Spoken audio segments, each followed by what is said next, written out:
आज जो हम टॉपिक यहाँ पर टच करने वाले हैं वो आज तक मैंने जितने भी सेशंस करे हैं उन सब में से सबसे इम्पॉर्टेंट टॉपिक है, वो है how to choose your career. कि जो पेरेंट्स हमसे एक्सपेक्ट करते हैं कुछ हद तक वो एक्सपेक्टेशंस भी पूरी हो जाए और जो हम करना चाहते हैं वो भी हम कर सकें और आगे फाइनेंशियली ग्रो करने की जो पॉसिबिलिटीज़ हैं वो इनफाइनाइट हो। इससे पहले कि मैं आप लोगों को बताऊं कि ये चीज़ कैसे होगी या हमको क्या करना है, इसके लिए मैं आप लोगों से जानना चाहूँगा आप लोग अपना करियर कैसे चूज़ करते हैं?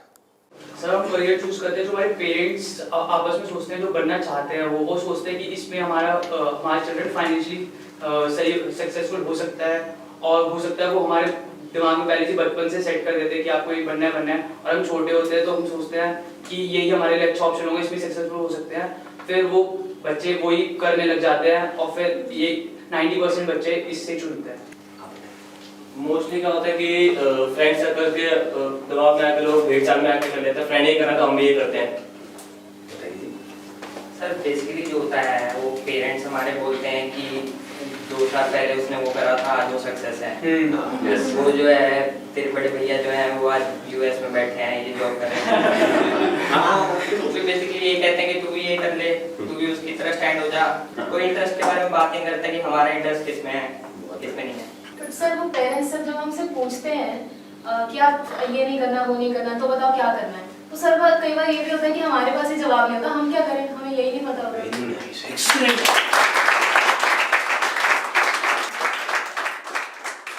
इसमें गलती पेरेंट्स की भी नहीं है। जैसे मैं आपको बोलता हूँ कॉमर्स, कुछ लिमिटेड ऑप्शंस माइंड में आते हैं। क्या आते हैं? सीए आता है और बीकॉम आता है और बीबीए आता है, एमबीए आता है, सीएफए आता है, और कोई ऑप्शन आता है? आता ही नहीं है। तो ध्यान से देखो क्या हो रहा है। हम सब बच्चों की सोच एक जैसी है, सब पेरेंट्स की सोच एक जैसी है। तो ये पेरेंट्स की सोच किसने बनाई? क्या उनकी गलती है? इस पूरी की पूरी सोसाइटी ने मिलकर बनाई। पेरेंट्स की सोच बनी और पेरेंट्स से बचपन से आज तक जो उन्होंने सुना देखा करा वहां से आपकी सोच बनी आपके पेरेंट्स से। तो अल्टीमेटली आप में और आपके पेरेंट्स में कोई फर्क नहीं है, उनको ब्लेम मत करो। आपकी सोच भी उनके जैसी ही है। अगर नहीं है तो बताओ कोई और ऑप्शंस। नहीं आते ना माइंड में? साइंस में बोलता हूं, साइंस बैकग्राउंड, क्या ऑप्शंस आते हैं माइंड में?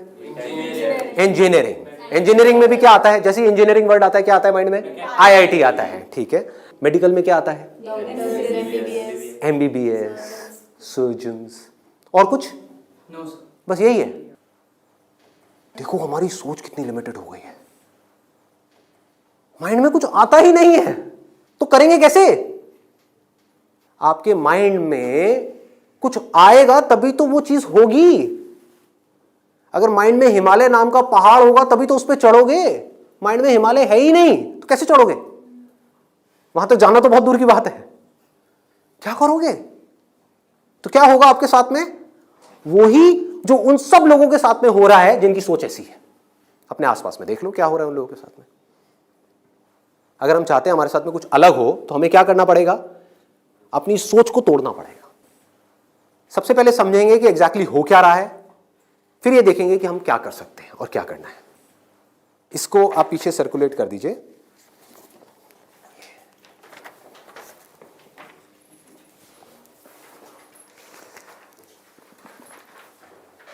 इसमें लिखा है how to choose a career. अच्छा, पढ़ाई में हमको आगे बढ़ने के लिए मान लो जैसे मैंने बोला साइंस बैकग्राउंड, तो माइंड में क्या आया? इंजीनियरिंग आया, इंजीनियरिंग से आईआईटी आया, आईआईटी से कोटा आया, या और ये जो तैयारी वाले इंस्टीट्यूट्स हैं वो आए, वहाँ पर जाओ, जा करके तैयारी करो, यही सब होता है।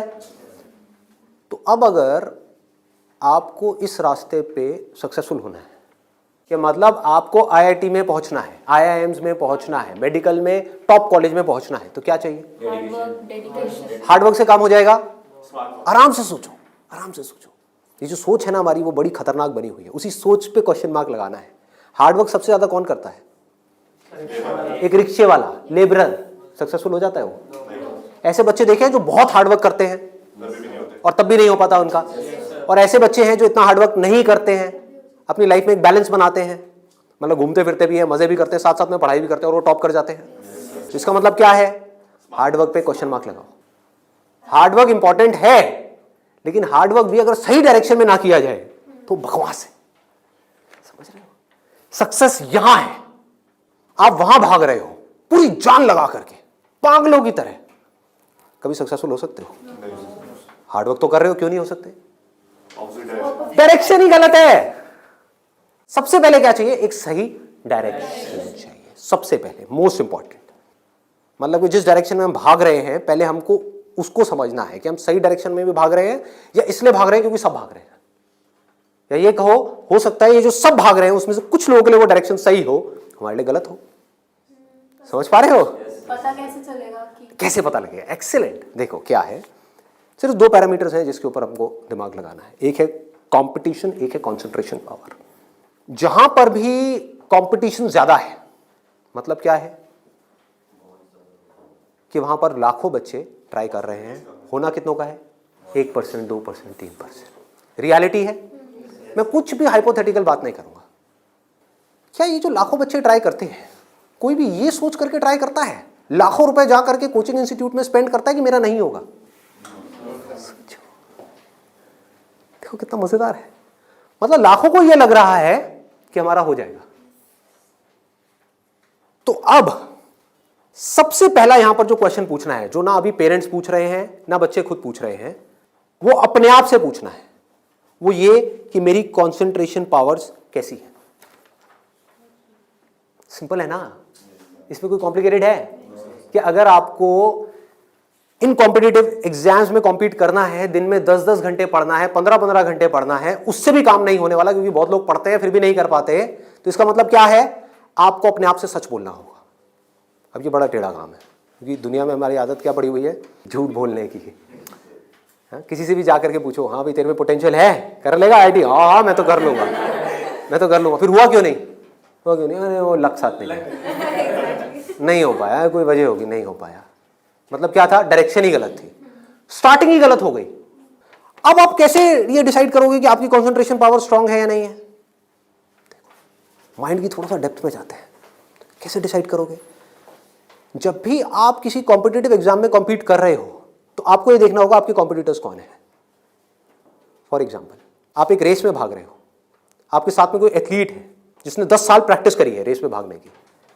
आप कभी नहीं भागे, धीरे धीरे जॉगिंग करी है, लेकिन रेस में कभी तेज नहीं भागे। जीत पाओगे उससे? करो हार्डवर्क। वो 10 साल से भाग रहा है और वो रुकने वाला नहीं है, उसके पास में पूरा का पूरा एक मोमेंटम है। वो अगले 2 साल तक भी ऐसे ही भागने वाला जैसे वो 10 साल से भागता आया है। आप अभी भागना शुरू कर रहे हो। तो पहले अपनी कंसंट्रेशन पावर्स को कंपेयर करना है किसी और के साथ। That is going to be a realistic solution. एक है थियोरेटिकल सोल्यूशन। थियोरेटिकल क्या है? माँ बाप कह रहे हैं बच्चों को भागो, बच्चे भी अंदर से कह रहे हैं भागो। यही हो रहा है, करेंगे करेंगे करेंगे करेंगे करेंगे, चार्ज अप हुए पड़े हैं पागलों की तरह। इनको ये नहीं समझ पा रहा कि मेरे अंदर वो स्ट्रेंथ है भी या नहीं है। बहुत बारीक बात है, अगर इसको हमको समझ आए तो। एक बॉक्सिंग रिंग में आप हो, ठीक है, तो सामने देखो कि जो बॉक्सर है वो है कौन जिससे आप लड़ने के लिए जा रहे हो। इसी को तो कंपटीशन बोलते हैं। तो अगर उस कंपटीशन को आपको जीतना है, और जीतना ही है, हारना किसको है? किसको अपने माँ बाप के पैसे डुबोने हैं? किसको अपनी लाइफ खराब करनी है? जीतना ही है। तो जीतने का क्या तरीका है? पहले अपने कॉम्पिटिटर्स की स्ट्रेंथ को समझ जाओ। समझ लो कि आप कॉम्पीट कर किसके साथ में रहे हो। वो कैसे समझोगे? रियलिस्टिकली अपने आप से पूछो, अपने स्कूल के बैकग्राउंड के बेस पे या जो भी आज तक आपने किया है उसके बेस पे। कुछ बच्चे होते हैं जिनको एक चैप्टर है, मान लो एक बुक में, उसको पूरा याद करने में या समझने में 1 घंटा लगता है। आपको कितनी देर लगती है? 5 घंटे, 6 घंटे, 10 घंटे या आधा घंटा? ये पूछो अपने आप से। Then you will be able to जज your strength in comparison to your competitors. ये जो 13 लाख बच्चे हैं, इसमें से 10% बच्चे ऐसे हैं जिनकी कॉन्सेंट्रेशन पावर्स एक्स्ट्रा ऑर्डिनरी है। उनसे अगर आप कॉम्पीट कर रहे हो तो एटलीस्ट आपकी कॉन्सेंट्रेशन पावर्स एक्स्ट्रा ऑर्डिनरी होनी ही चाहिए। और कॉन्सेंट्रेशन पावर एक दिन में एक्स्ट्रा ऑर्डिनरी नहीं होती है, ये प्रैक्टिस है। मतलब उन्होंने कई सालों तक इसकी प्रैक्टिस करी है, तब जाके उनकी कॉन्सेंट्रेशन पावर एक लेवल तक पहुंची है।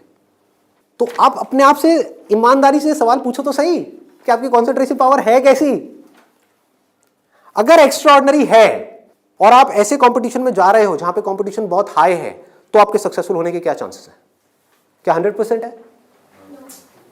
पूछो अपने आप से, दिमाग को खोलो। दिमाग बंद हुआ पड़ा है लोगों का। आईआईटी में लोग कहाँ से आते हैं? सिर्फ दिल्ली से आते हैं, सिर्फ बॉम्बे से आते हैं? कहाँ से आते हैं? ऑल ओवर इंडिया से। मान लो 1 लाख बच्चे ऐसे हैं इंडिया में अलग अलग स्कूल्स में जो अपनी अपनी क्लास में टॉपर हैं। उनको क्या लग रहा है कि मेरी स्ट्रेंथ बहुत तगड़ी है, ये बात हो रही है टॉपर्स की। लेकिन जब वो जाएंगे कॉम्पीट करने तो और भी ऐसे टॉपर्स आए होंगे जो उनसे भी आगे होंगे। आप समझ गए?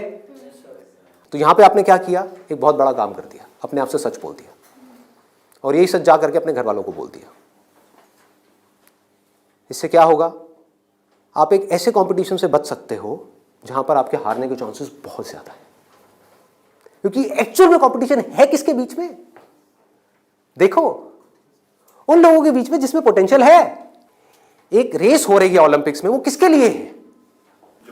जिसने बहुत प्रैक्टिस करी है, जिसके अंदर पोटेंशियल है, स्टैमिना है, फोकस करने की पावर्स है, डिस्ट्रैक्शन से वो अपने माइंड को हटा सकता है, उसके लिए है ना।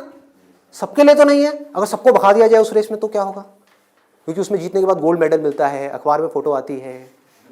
अखबार में फोटो आती है ना, इन कोचिंग इंस्टीट्यूट्स की फोटो आती है, नाम लिखे होते हैं, ऑल इंडिया रैंक ये है, ये है, ये है। उसको देख करके क्या होता है माँ बाप की हालत? उनको उसकी फोटो नहीं दिख रही होती, अपने बच्चे की फोटो दिख रही होती है। यहाँ पे आने वाले इतने साल बाद मेरे बच्चे की फोटो होगी, मेरी बेटी की फोटो होगी, उसकी ये रैंक होगी। यहाँ से क्या हो रहा है? हम अननेसेसरी अपनी एक ख्याली दुनिया खड़ी कर रहे हैं।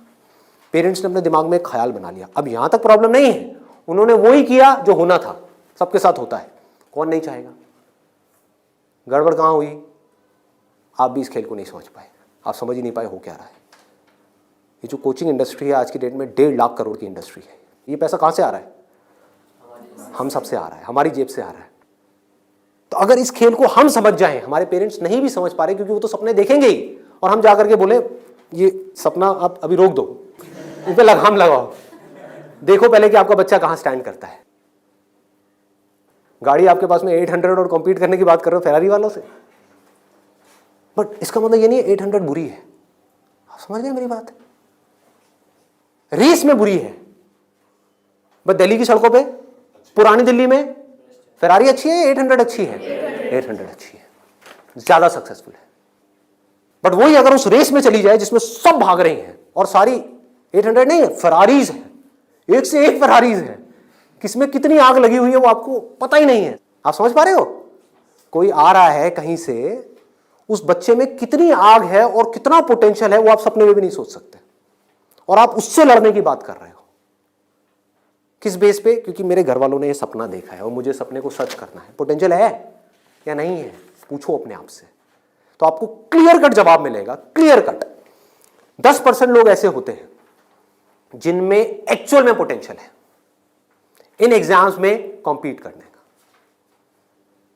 तो if you are there in that top 10% category, तो अब आपका हार्डवर्क यहां पे काम आने वाला है। Depending upon your hard work, बशर्ते आपके अंदर पोटेंशियल हो। फॉर एग्जाम्पल फेरारीज की रेस हो रही है, उसमें आपने पूरी जान लगा दी, एक सेकंड के लिए भी डिस्ट्रैक्ट नहीं हुए। ठीक है, डिस्ट्रैक्ट होने में 1 सेकंड लगता है। डिस्ट्रैक्शंस वाला मेरा सेशन है पावर ऑफ फोकस, वो देखा होगा आप लोगों ने। बहुत तरह की डिस्ट्रैक्शंस हैं। मान लो आप हो तो फेरारी, लेकिन डिस्ट्रैक्ट हो गए, रुक गए, रेस यहां हो रही है, आप यहां चले गए, आउट है कि नहीं? तो आपको पूरी तरह से फोकस्ड रहना पड़ेगा, हार्डवर्क करना होगा, डेडिकेशन चाहिए, डिजायर चाहिए, सब कुछ चाहिए। लेकिन सबसे पहले क्या चाहिए? इंजन में दम होना चाहिए, अंदर वो पोटेंशियल होना चाहिए, एक्स्ट्रा ऑर्डिनरी कॉन्सेंट्रेशन पावर्स होनी चाहिए। ये बात हमको समझ क्यों नहीं आ रही है? अब क्यों चाहिए कॉन्सेंट्रेशन पावर्स? कभी सोचा है? 2 तरह के काम है इस दुनिया में, एक वो जिसमें हमारा इंटरेस्ट है, दूसरा वो जिसमें इंटरेस्ट नहीं है। जहां इंटरेस्ट नहीं है वहां पर कॉन्सेंट्रेशन पावर्स का स्ट्रांग होना बहुत जरूरी है, जहां है वहां पर नहीं है, क्योंकि वहां तो ध्यान लग जाता है। वीडियो गेम खेलने के लिए कॉन्सेंट्रेशन पावर चाहिए क्या? क्यों? क्यों? इंटरेस्ट है तो वहां पर कॉन्सेंट्रेशन हो जाता है, खेलने में कॉन्सेंट्रेशन हो जाता है, और बहुत सारी चीजों में कॉन्सेंट्रेशन हो जाता है। पढ़ाई में हमें कॉन्सेंट्रेट करना पड़ता है, और चाहिए ही चाहिए, क्योंकि पढ़ाई में 99.99% लोगों का इंटरेस्ट नहीं होता। तो कैसे पढ़ाई में क्रैक कर पाएंगे? तब जब अपने ध्यान को ऐसी जगह पे रोकना आता हो जहां पे हमारा इंटरेस्ट नहीं है। और ऐसी स्ट्रेंथ कितने लोगों में होती है? सच सच बताना आज, मतलब ईमानदारी से, आप में से कितने हैं यहां पर जो आप क्लेम कर सकते हो कि मेरी जो कॉन्सेंट्रेशन पावर्स हैं वो एक्स्ट्रा ऑर्डिनरी है? ऑनेस्टली आपकी है, let's give a big hand for it. हम सब में से सिर्फ एक की, और ट्राई कौन करते हैं? सब करते हैं। मेजॉरिटी ऑफ पीपल, सब तो नहीं कह सकते, मेजॉरिटी ऑफ पीपल करते हैं। है ना खतरनाक खेल। और एक बहुत बड़ी चीज हुई है अभी यहां पर, आप में से सिर्फ एक ने अपना हाथ उठाया, बाकियों ने नहीं उठाया। इसका मतलब आपने क्या किया? सच बोल दिया, एक्सेप्ट कर लिया। अगर अपने घर पे भी एक्सेप्ट कर लो तो क्या होगा? खेल शुरू होने से पहले ही खत्म हो जाएगा। अगर ये मेजॉरिटी ऑफ बच्चों को समझ आ जाए, इंडिया में लाखों बच्चे मेरी वीडियोस देखते हैं, उनको ये समझ आ जाए और वो अपने आप से सच बोल दें, अपना हाथ ऊपर ना करें, अपने घर पे जाकर के बोल दें मेरी कंसंट्रेशन पावर एक्स्ट्रा ऑर्डिनरी नहीं है। हाँ, मेरी क्लास में कुछ 4 बच्चे हैं, उनकी है, वो भी कॉम्पीट करने जा रहे हैं, उनको करने दो। मुझे नहीं लगता कि मैं जीत पाऊंगा इस खेल में। हाँ, कुछ और ऐसे खेल है जहां पर मैं फाड़ दूंगा, तो क्या होगा? अब क्या आपके पेरेंट्स भेजेंगे आपको? पहले ही बोल दो, आपने भेजना है भेज दो, लेकिन आपका पैसा डूबेगा।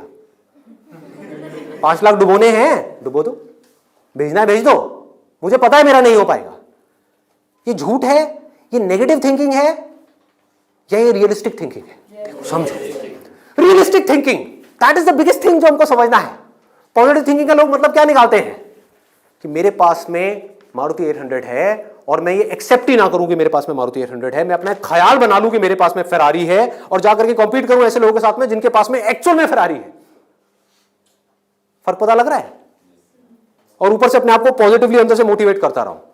घर वाले भी मुझे रोज फोन करके, नहीं बेटा तू कर सकता है, कर सकता है, कर सकता। रियलिटी को देखो ही ना, अपनी स्ट्रेंथ को देखो ही ना, अपनी आंखें बंद कर लो, सच बोलो अपने आप से।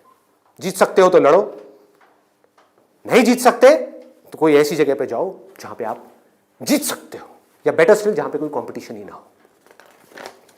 आगे बढ़ते हैं। दूसरा क्या है? ये तो हो गई पहली कैटेगरी, एक्स्ट्रा ऑर्डिनरी, जो यहां पर अभी कोई भी नहीं मिला, सिर्फ एक मिला है। दूसरा है ऑर्डिनरी।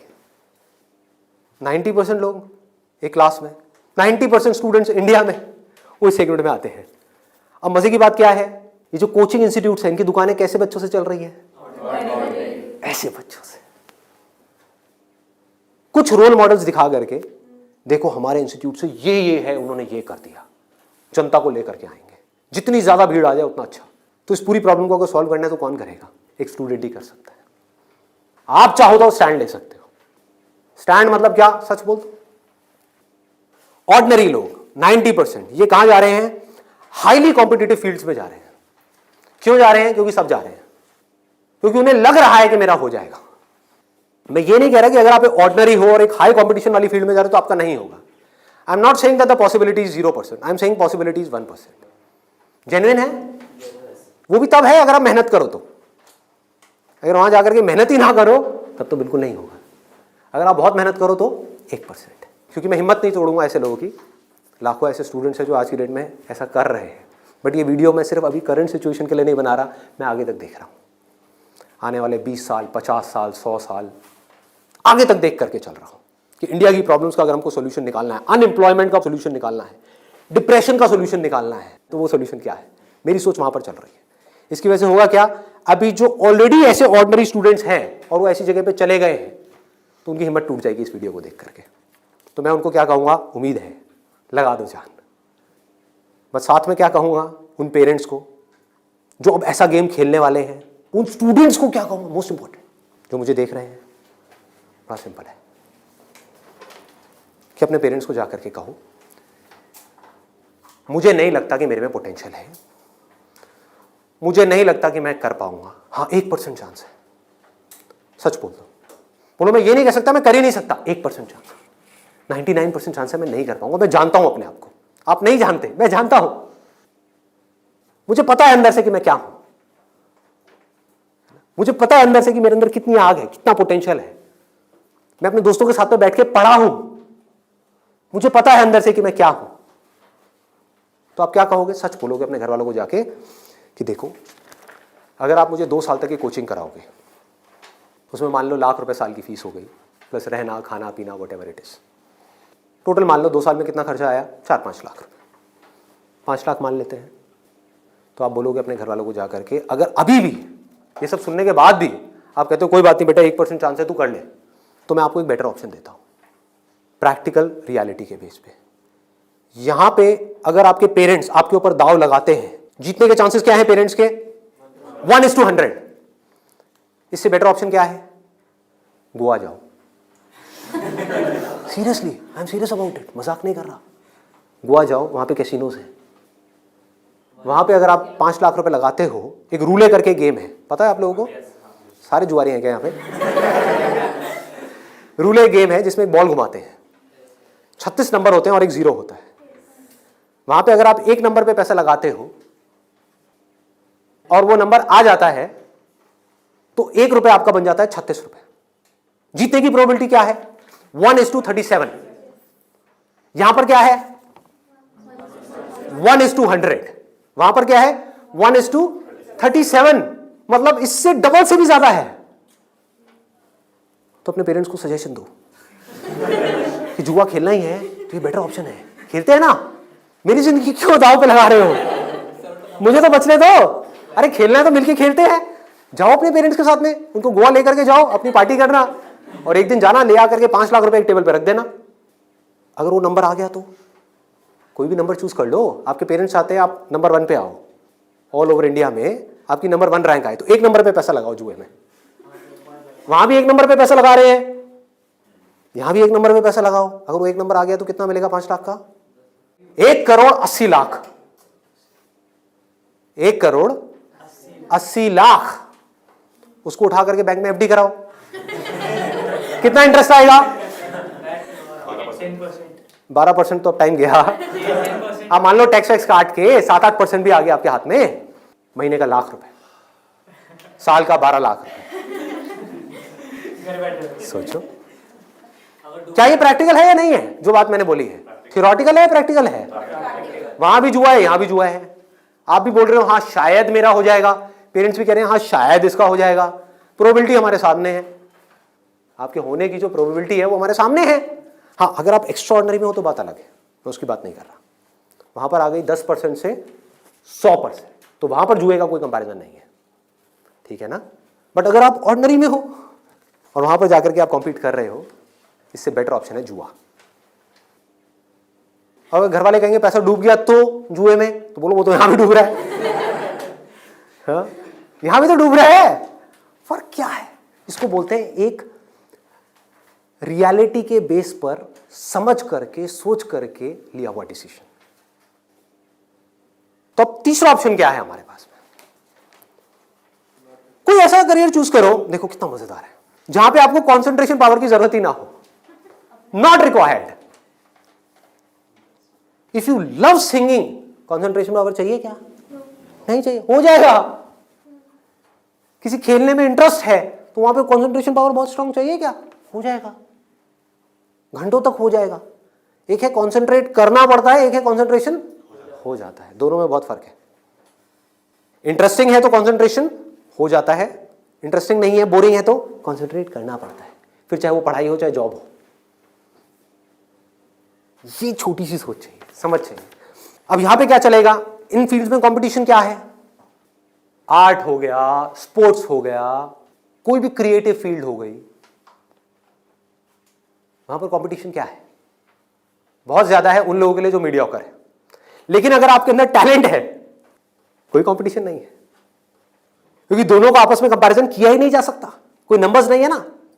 ध्यान से समझो, जैसे आप किसी एग्जाम में जाते हो तो एक कंपेयर किया जा सकता है आपको किसी से, क्योंकि आपके आए 90%, किसी और के आए 99%, तो कंपैरिजन है।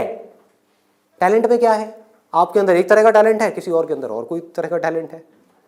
आप जो कर सकते हो वो नहीं कर सकता, वो जो कर सकता है वो नहीं कर सकता। एक सिंगर है उसकी अलग तरह की आवाज है, कोई और सिंगर है उसकी अलग तरह की आवाज है। अब यहां पे भी एक छोटा सा प्रॉब्लम है। प्रॉब्लम क्या है यहां पर? प्रैक्टिकली आप लोग बताओ कि प्रॉब्लम क्या है यहां पर इस तरह का कुछ करने में? स्कोप क्या होगा, क्या नहीं होगा? देखो अगर टैलेंट हो तो स्कोप होगा या नहीं होगा? होगा। बट ऑब्वियस, टैलेंट कैसे डेवलप होता है? प्रैक्टिस। और ये भी तभी काम आएगा जब इंटरेस्ट होगा। समझ गए ना? जितना ज्यादा इंटरेस्ट होगा उतना ही ज्यादा पैशन होगा, जितना ज्यादा पैशन होगा उतना ही ज्यादा पैशन के साथ प्रैक्टिस करोगे, जितना प्रैक्टिस करते चले जाओगे उतना ही टैलेंट बढ़ता चला जाएगा, जितना आपका टैलेंट बढ़ता चला जाएगा आपके लिए कंपटीशन उतना ही कम होता चला जाएगा। क्लियर है ना? बट आप इन सारे रूट से भागने के लिए वहां पर जा रहे हो तो भगवान ही मालिक है आपका। समझ गए? पढ़ाई के टॉर्चर से बचने के लिए जबरदस्ती कोई ऐसा काम नहीं है जो आपको बहुत इंटरेस्टिंग लगता है फिर भी आप कर लो, आप कहो हाँ ये सही है, तो आपका वही हाल होगा जो वहां पे कंपटीशन में बाकी लोगों का हो रहा है।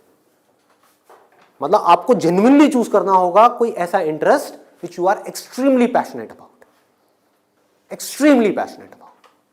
ठीक है, इससे भी एक स्टेप आगे बढ़ते हैं। यहां पे प्रॉब्लम एक है बहुत सिंपल सी, जो मेरे पास में कमेंट्स आते हैं कि हमें पता ही नहीं है कि ऐसा इंटरेस्ट क्या है।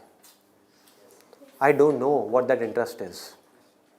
मेरे लिए ऐसा कोई इंटरेस्ट नहीं है, कोई ऐसा टैलेंट नहीं है, कोई ऐसी स्किल नहीं है जो मैं कह सकूं कि हाँ इसके बेस पे मैं अपनी पूरी लाइफ स्टेक पे लगा सकता हूं। उनके लिए क्या सोल्यूशन है? आपके घर वाले चाहते हैं आपको डिग्री मिले, आप चाहते हो कुछ अपना करना, फाइनेंशियली भी सक्सेसफुल हो जाओ, तो उसका ऑप्शन क्या है? ये रहा।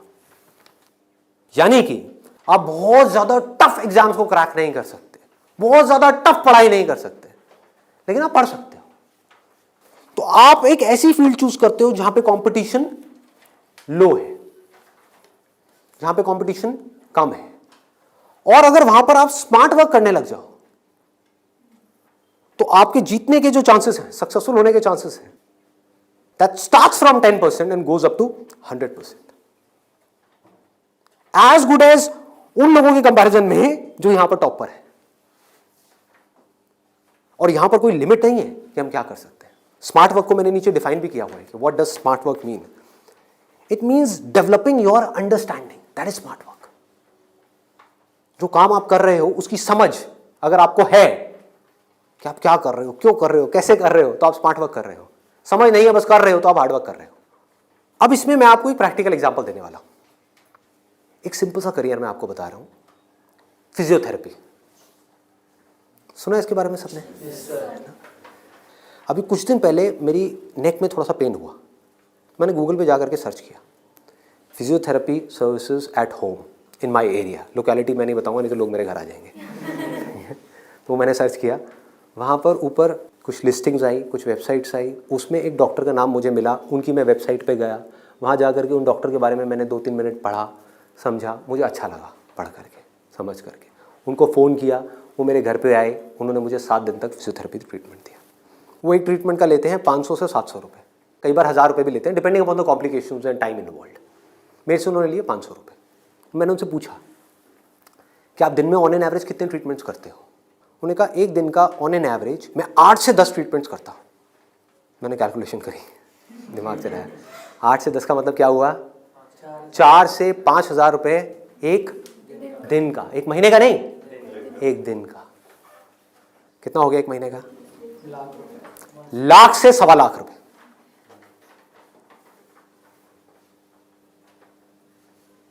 अभी उनको 4 साल हुए अपनी फिजियोथेरेपी करे हुए, ये नहीं है कि 40 साल हो गए, 4 साल। समझ रहे हो क्या किया उन्होंने, कैसे किया उन्होंने? वो सब आ जाता है स्मार्ट वर्क के अंदर। उन्होंने हार्ड वर्क नहीं किया, स्मार्ट वर्क किया। ज्यादातर लोग क्या करते हैं, एक हाईली कॉम्पिटिटिव फील्ड के अंदर जाकर के कॉम्पीट करते हैं, वहां होता है नहीं, जाकर के किसी लोकल कॉलेज में फंस जाते हैं, वहां से निकल करके जॉब के लिए धक्के खाते हैं। इसके आगे सोच बढ़ ही नहीं पाती है। जॉब नहीं मिल रही तो दुखी हो जाते हैं, उसके बाद में जब बहुत टाइम तक जॉब नहीं मिल रही होती तो जो भी जॉब होती है, जैसी भी जॉब होती है, कर लेते हैं। होता है प्रैक्टिकली ऐसा है? नहीं होता है। पढ़ाई करिए किसी फील्ड में, जॉब कर रहे हैं किसी और फील्ड में, मतलब जो वो पढ़ाई करी वो बेकार हो गई। स्मार्ट वर्क किसे कहते हैं? आप एक फिजियोथेरेपी कॉलेज में गए, कोई टॉप कॉलेज नहीं जहां पे अगेन कंपटीशन है, किसी लोकल कॉलेज से, क्योंकि कोई भी जब फिजियोथेरेपी कराता है तो पूछता नहीं आपने कौन से कॉलेज से किया है। मैंने नहीं पूछा, कोई नहीं पूछता। तो किसी भी कॉलेज से अच्छे से जा करके आप स्टडी करके आ गए, डिग्री लेकर के आ गए, आप कहीं भी जाओगे कभी भी आपको जॉब तो मिल ही जाएगी, जो सुन करके आपके घर वाले कन्विंस हो जाएंगे, कहेंगे हाँ ठीक है एक बैकअप प्लान तो है। तो एक ऐसा रास्ता जहां पर वर्स्ट केस सिनेरियो में आपको जॉब भी मिल जाए लेकिन बेस्ट केस सिनेरियो की कोई अपर लिमिट ना हो।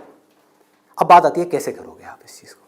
इसका स्कोप देखो कि कि आने वाले टाइम में अभी जितनी तेजी से मोबाइल, लैपटॉप, कंप्यूटर सब लोग इस तरह भाग रहे हैं, सबके ये प्रॉब्लम्स आनी ही आनी है। बैक में प्रॉब्लम आनी ही आनी है, नेक में प्रॉब्लम आनी ही आनी है, और पता नहीं कितनों को कितनी आ भी रही है। आपके घर में भी जो आपके पेरेंट्स हैं उनको सबको कहीं ना कहीं दर्द होगा। तो आपने पहले तो ये समझा कि हाँ, इसका स्कोप कभी कम नहीं होने वाला, बढ़ने ही वाला है। ठीक है, इसमें कंपटीशन भी बढ़ेगा जब स्कोप ज्यादा है तो, लेकिन किन लोगों के लिए बढ़ेगा? जो हार्ड वर्क कर रहे हैं, लेकिन जो स्मार्ट वर्क को समझ पा रहे हैं वो कुछ भी कर सकते हैं। तो आप क्या कर सकते हो? आपने कहा कि सिर्फ इससे काम नहीं चलने वाला, वो मुझे समझ आ रहा है। जैसे मैंने फिजियोथेरेपी का किया, सिर्फ इससे काम नहीं चलने वाला, तो इसके साथ में कुछ और चीजें भी हैं जो मुझे सीखनी पड़ेंगी। क्या सीखना पड़ेगा? जिसका हो सकता है इससे डायरेक्ट कोई कनेक्शन ना हो। 1 महीने का छोटा सा कहीं से वेबसाइट डेवलपमेंट का कोर्स कर लिया, और ऑनलाइन मार्केटिंग का, कि ऑनलाइन मार्केटिंग कैसे करते हैं। गूगल में जब भी आप कुछ सर्च करते हो तो वहां पे एड्स आती हैं, उसको बोलते हैं गूगल एडवर्ड्स। ये किस तरह से काम करता है? आपने कहा ऑनलाइन मार्केटिंग मैंने सीख ली, उसके अलावा मुझे अपनी कम्युनिकेशन स्किल्स पे काम करना होगा, क्योंकि अगर मैं कहीं जा रहा हूं, किसी से बात कर रहा हूं और मैं बेवकूफ लग रहा हूं बात करने में, तो कोई मुझे दोबारा क्यों बुलाएगा? तो आपने क्या किया? कम्युनिकेशन स्किल्स का एक कोर्स किया 1 महीने का, उसके अलावा इंग्लिश स्पीकिंग का एक कोर्स किया 6 महीने का या 1 साल का। इस सबसे हो क्या रहा है? आप एज एन इंडिविजुअल बेटर बनते चले जा रहे हो। उसके बाद में धीरे धीरे आप अपनी एक क्लाइंटेल बनाओगे। शुरू में मान लो आपको दिन में 2 या 4 लोगों ने बुलाया, वर्स्ट केस सिनेरियो मान लो ना, घर से आप ऑपरेट कर रहे हो, अभी आपने कोई अपना क्लिनिक नहीं बनाया है, घर से आप ऑपरेट, और ये कोई थ्योरेटिकल बात नहीं है, ऐसे बहुत सारे लोग हैं जो ऑलरेडी ये काम कर रहे हैं, बहुत लोग कर रहे हैं। अपने नाम को मल्टीपल वेबसाइट्स में आप लिस्ट कर दोगे, इनको डायरेक्टरीज बोलते हैं, ऑनलाइन डायरेक्टरीज। तो ऑनलाइन सर्च इंजन में कोई भी कुछ भी सर्च करेगा तो कहीं ना कहीं वो आप तक पहुंच जाएगा, चाहे वो एक वेबसाइट के थ्रू पहुंचे, चाहे आपके थ्रू पहुंचे, चाहे ऐड के थ्रू पहुंचे, चाहे कहीं से भी पहुंचे, वो आप तक पहुंचेगा। अगर उनको आपने सेटिस्फाई कर दिया, अपनी बातों से भी, अपने ट्रीटमेंट से भी, ईमानदारी से, जेन्युइनली अच्छा ट्रीटमेंट कर दिया, तो वो क्या करेंगे?